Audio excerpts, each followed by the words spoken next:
Hi hello എല്ലാവർക്കും ഞങ്ങളുടെ ചാനലിലേക്ക് സ്വാഗതം.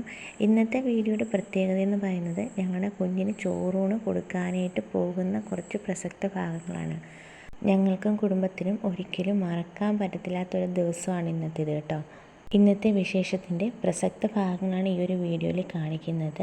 എല്ലാവരും വീഡിയോ കണ്ടിട്ട് അഭിപ്രായങ്ങൾ കമൻറ്റ് രൂപത്തിൽ അറിയിക്കുക കേട്ടോ. അങ്ങനെ ഞങ്ങളെല്ലാവരും റെഡിയായിട്ട് അമ്പലത്തിലേക്ക് പോവാണ് കേട്ടോ. ആദ്യം ചാറ്റമഴയുള്ളായിരുന്നു. ഞങ്ങൾ അമ്പലത്തിൽ ചെന്ന സമയത്ത് നല്ല മഴ പെയ്യാൻ തുടങ്ങി കേട്ടോ. അപ്പോൾ നല്ല തിരക്കും ഉണ്ട് അമ്പലത്തിൻ്റെ അകത്ത്. ഞങ്ങൾ ആദ്യം ചെന്ന് ഈ പുഴയിൽ നമ്മൾ ഇറങ്ങി കാല് കഴുകണം. അതിനായിട്ടൊരു സൈഡിൽ കമ്പിയൊക്കെ വെച്ചിട്ടുണ്ട്. അപ്പോൾ ആ ഒരു ഭാഗത്താണ് നമ്മൾ കാല് കഴുകേണ്ടത്. അങ്ങനെ ഞങ്ങളെല്ലാവരും കൂടെ കാലൊക്കെ കഴുകി അകത്തേക്ക് കയറുവാണ് കേട്ടോ. അകത്ത് കയറിയപ്പോൾ ഇതാ ക്യൂ കണ്ടോ ചോറ് കൊടുക്കാനായിട്ടുള്ള. ഈ വഴിയാണ് നമ്മൾ പുഴയിലേക്ക് പോകുന്നത് കേട്ടോ. കണ്ടോ ഞങ്ങൾ പുഴയിൽ കാലൊക്കെ കഴുകിയിട്ട് കയറി വരികയാണ്. നല്ല മഴ കാണുന്നുണ്ട്, ഇഷ്ടംപോലെ വെള്ളമുണ്ട് കേട്ടോ പുഴയിൽ. നിങ്ങൾക്ക് തന്നെ അറിയാമല്ലോ, പറശ്ശിനിക്കടവ് എന്ന അമ്പലം സ്ഥിതി ചെയ്യുന്നത് വളപട്ടണം എന്ന സ്ഥലത്താണ് കേട്ടോ.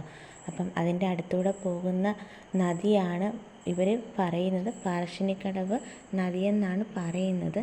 എനിക്കിതിൻ്റെ ശരിക്കുള്ള പേര് അറിയില്ല കേട്ടോ. ഇതേത് നദിയാണെന്നുള്ളത് എനിക്കറിയില്ല. പക്ഷെ നല്ല ഒഴുക്കും ഉണ്ടായിരുന്നു. കണ്ടോ നിങ്ങൾക്ക് തന്നെ കാണാൻ സാധിക്കും, നല്ല മഴക്കാറായിരുന്നു കേട്ടോ. ഞങ്ങളും ഞങ്ങളുടെ കുടുംബവും ഒരുപാട് ആഗ്രഹിച്ചൊരു നിമിഷമാണ് പറശ്ശിനിക്കടവിൽ വെച്ച് കുഞ്ഞിന് ആദ്യമായി ചോറൂണ് കൊടുക്കുന്നത് കേട്ടോ.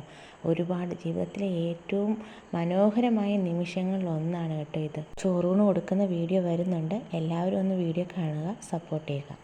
അപ്പോൾ അത്രയേ ഉള്ളൂ. ചാറ്റാ.